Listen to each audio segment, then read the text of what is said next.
Going on, everybody? We back. I didn't do a show last night. I didn't find nothing interesting. I found some things, but it wasn't worth my time. I don't know. Let me look. How y'all doing this week? It's been a rough week. I saw the last comment. It's been a rough Diddy week. It's been a rough Diddy week. But it's people still out there questioning whether that's a real video or a deep fake. You know, they're like, that's a deep fake. Don't believe it. I'm like, okay. You can't believe everything you see unless you was there. Okay. All right. If you say so. Yep. Earnest call this week. I'm glad you brought up Nvidia. Yep.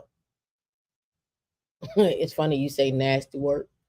I was online. I was in the comment section. I think I was on. Oh yeah, I was on in the comment section on Kendra G. That's a that made me laugh. All the comments made me laugh. But one of the guys was like, so what did he say? He said something to the fact that, you mean to tell me a man can't walk in the house and uh have his shoes and all his clothes on and come in and just sit on the sofa? I posted under that. I said, that's nasty work. I said, that's nasty work. You come in the house from being outside all day, your shoes on, you all on the carpet, you all on the sofa with it. That's nasty work. What's going on? Just here to inspire. What's going on? He was like, you just lazy. You just don't want to get a mop and a broom. I said, you can't get a mop and a broom on that ass.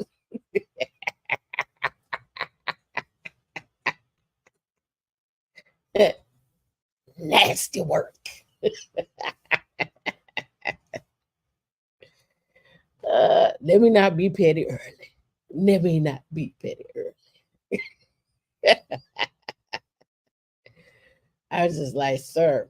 I said, he's like, oh, so people just can't come over. So what about when you have company? I'm like, you just don't have company.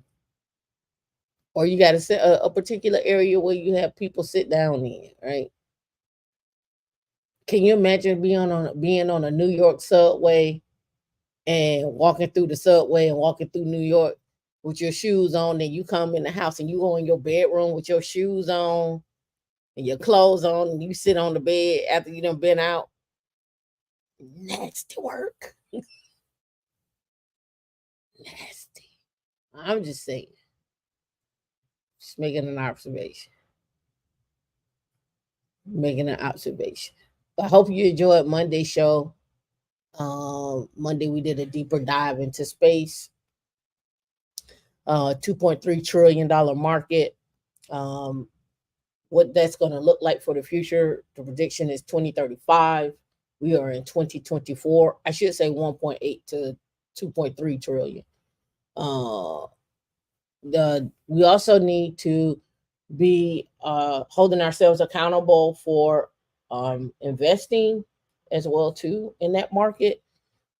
What are our options in terms of companies to invest in those markets?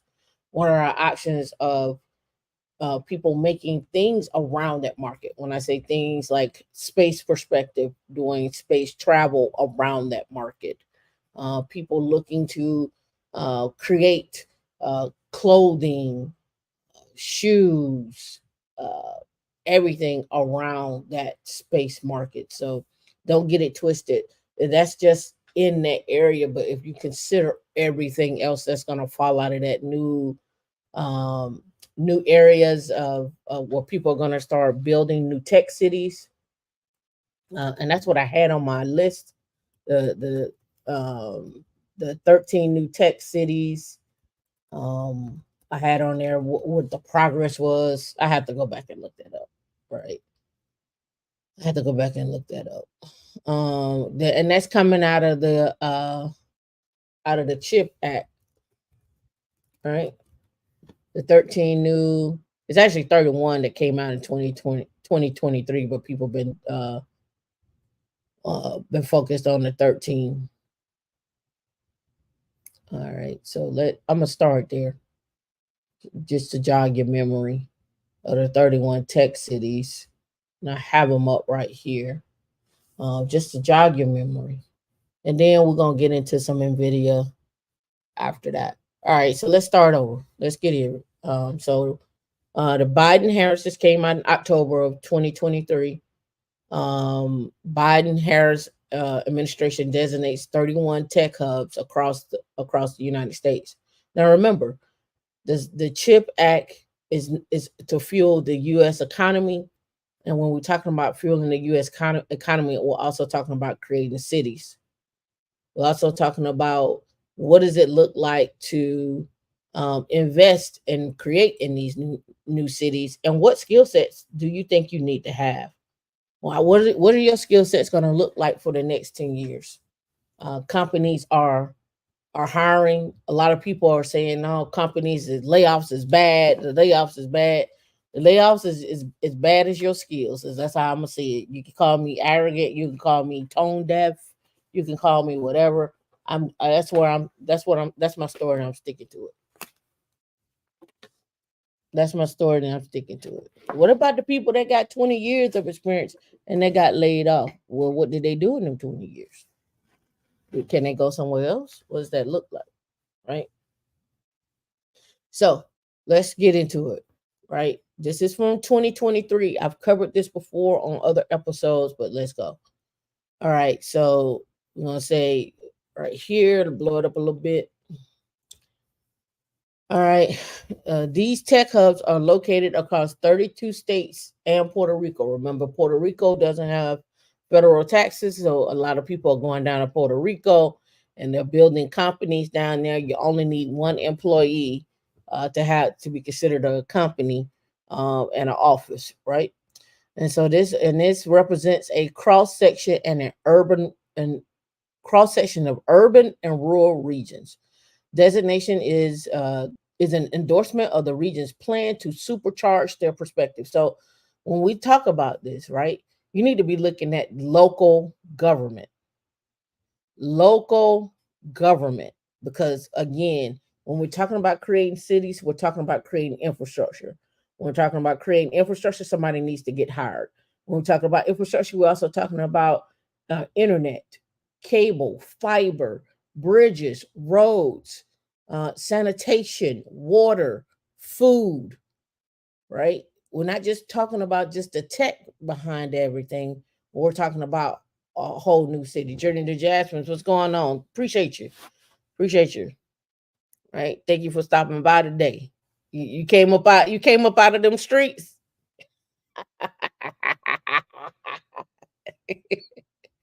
Welcome back. All right. So let's get into it. Right. The tech hubs announced today focuses on industries ranging from autonomous systems. I talked about autonomous drones, talked about autonomous buses, autonomous cars. Um, we even should even start even talking about even autonomous lawn care, right? Lawnmowers, farming, um, drones for farming, drones for infrastructure, the whole nine, right? We need to step outside of our realm of what we think autonomous means, right? Just in every facet, right? Food delivery, right? I just saw a video earlier where Amazon laid off 727 HelloFresh employees, sent them a text message. Sent them a text message. All right. Let's see. Layoffs. Let's look it up. Layoffs. Hello Fresh. Text message. Can you imagine you doing a delivery and they be like, "You're done. That's your last. That's your last delivery."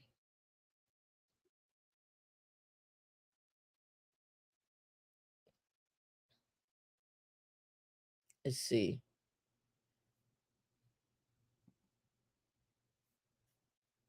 The Noonan Times. Let's go pull this over. All right. Let's pull this over. All right.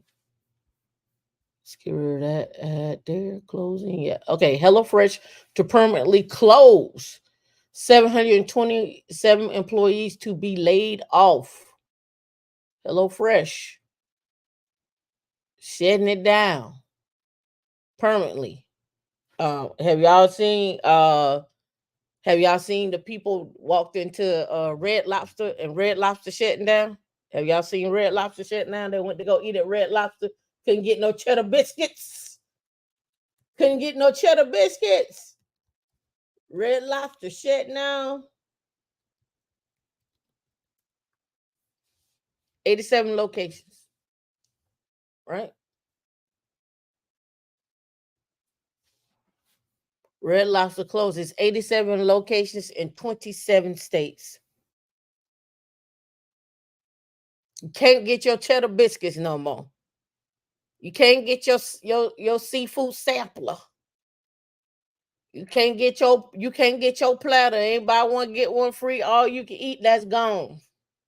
No more lobsters in the front in the tank. Did anybody go in like Red Lobster actually get a lobster out of the tank? Oh, they was just there for show. I don't know nobody that ever did it. I don't know nobody that nobody said I want that lobster right there. Anybody ever do that? They walk in the Red Lobster and say I want that lobster right there. I want that whole over there. Anybody ever did that? Cheddar biscuits gone. Seven Hello Fresh out of here. Red Lobster gone. Right? Online restaurant liquidator Tag X Brands is auctioning off the contents of 48 of them, including the Henrietta location, and has indicated those restaurants are closed permanently. The Tag X website says that I think they Red Lobster got sold off from the Darden brand.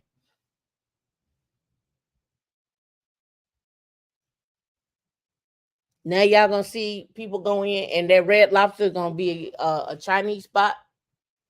It's gonna be one of three things. It's gonna be a Chinese buffet or a Jamaican spot, or it's gonna be a Jamaican spot with a restaurant and a bar and a dance floor. Am I lying?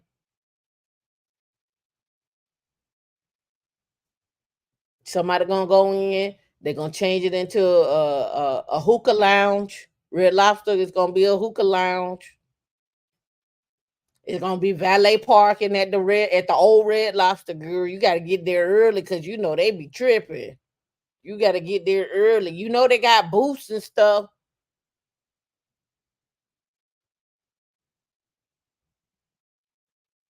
The hookah lounge, the Red Lobster hookah lounge, the Red Lounge.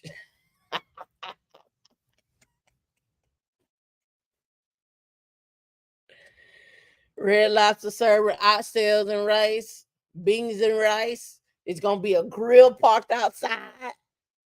It's gonna be a grill parked outside. They're gonna have a hat. They're gonna have a axe over there to chop up the meat. You're gonna get red links, corn on the cob. There's gonna be somebody in the parking lot selling food. It's gonna be a little a swap meet outside. Somebody gonna roll up selling their jewels, their earrings that they make, their copper bracelets, their friendship bracelets, their t-shirts. The latest movie we got it on the low. We got that new fire stick. We got that fire stick. I don't know why y'all do that. Why do y'all do that? Why? Why do y'all do that? Y'all selling purses, merces, veneers. I'm waiting for veneers to be on the side of the road. I'm waiting for y'all to have veneers on the side of the road. Lobster bar and lounge. Girl, where you get your veneers at, girl? Right up there at the old Red Lobster. At the old Red Lobster, I got my veneers, girl. You go get your veneers, girl. They 19.99. You can switch them out every week. You can switch them out every week. Don't play with it. Don't play with it. Don't play with it. Don't play with it.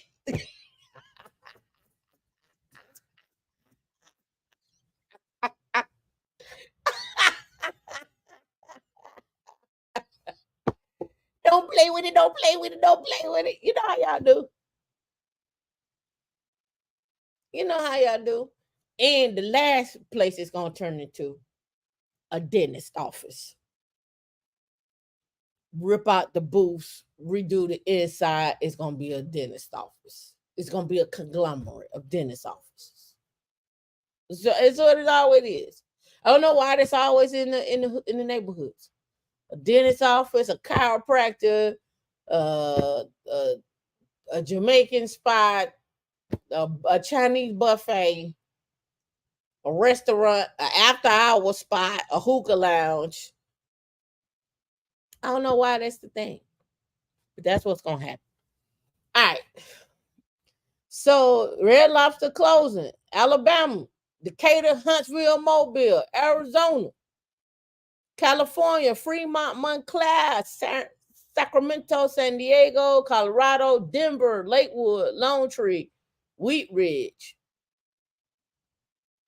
Florida. They closing everything in Florida. Tampa, Sanford, Kissimmee. I don't see the one for St. Pete on there. That must be a money maker. They look. They didn't close it in Atlanta though. They didn't close it in Atlanta though. They didn't close it in Atlanta though. Maryland, Columbia, Silver Spring, Laurel, ain't happening. Jackson, what are y'all gonna do out there in Jackson? New York, shut them down. North Carolina, shut them down. Where these workers gonna go work at? Right? Hello Fresh, Red Lobster. You better get on this text stuff.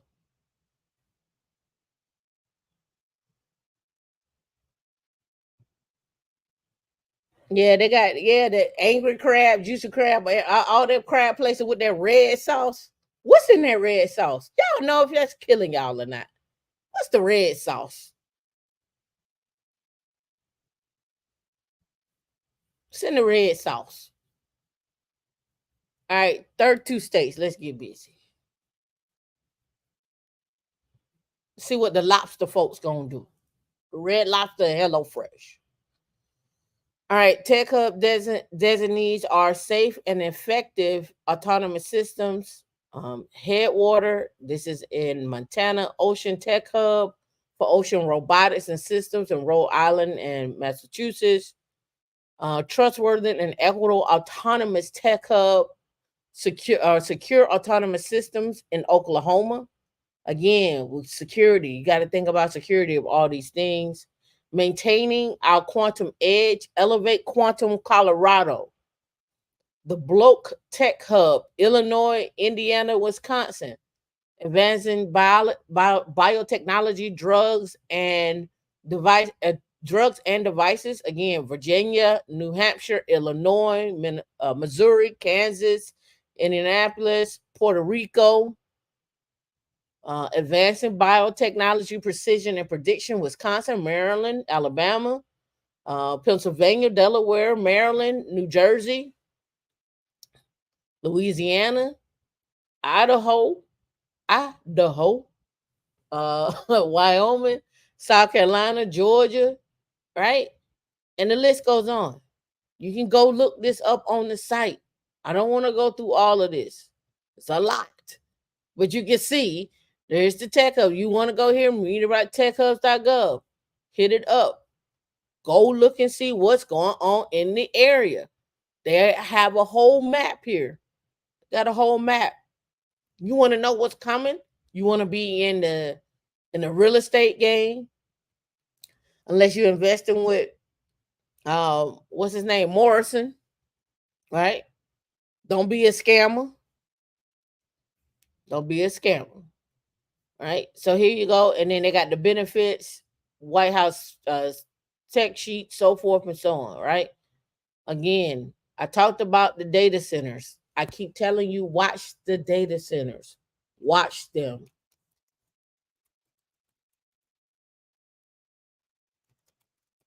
Right. Let's go look and see what we find. Let me hold on. Let me go back up. Let's go within the last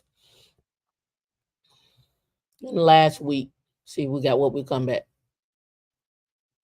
See what information we get back. 5 hours ago.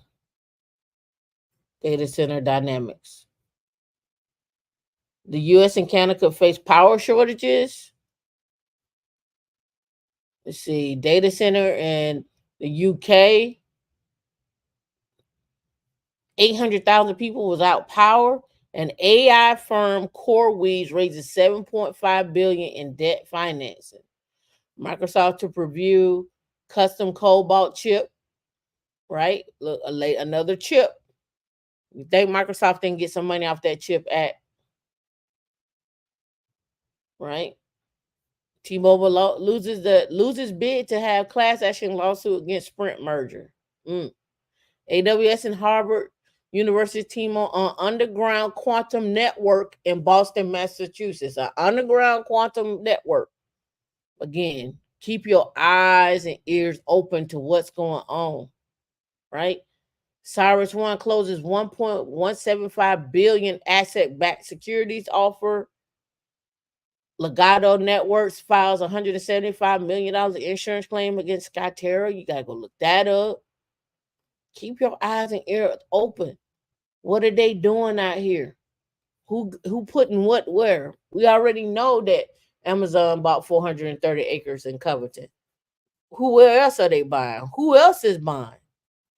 Right? Keep your eyes and ears open. All right. So that's the tech hubs, right?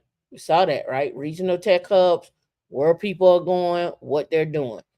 Now, we had a conversation just a few minutes ago about NVIDIA. So let's get into stock options and RSUs. We're going to talk about jobs. We're going to talk about stock options. We're going to talk about RSUs, and we're going to talk about NVIDIA right now. Right? We know NVIDIA has a problem. What problem do you say they have? They got a money problem. And their money problem is people are ready to retire. So I pulled this up. Let me see. It's not on here. Oh yeah, it's right here. Let's talk about it real quick, and then we're gonna get into some numbers. Mid-level NVIDIA employee retires with $62 million from stock options, while another one lost it all. Mid-level NVIDIA employee retires with 62 million. When do you leave? Do you leave at 10? You ride it out and wait to get to 62? You ride it out and wait till you get to 80? What you do? How do you know what the top of the market is? How do you know what the top of the market is? Let's go. This happened April. This article was published April 14th. All right, let me blow up a little bit more. That's good. The wealth that can be gained from helping to propel a successful company is vividly illustrated by a recent tweet by Barron's writer Tay Kim. One mid-level employee accrued a fortune of 62 million. Thus, the company share schemes can be great incentives for employees. However, as a counterpoint, the senior Barron reporter also knows of at least one NVIDIA employee who made a $500 million mistake after the green gold slipped through the fingers, right? Today, I learned a mid-level employee, not an engineer, who maxed out his employee stock purchase plan for 18 years. The benefit allows the employees to use 10 to 15% of their salary to buy stock at a 15% discount.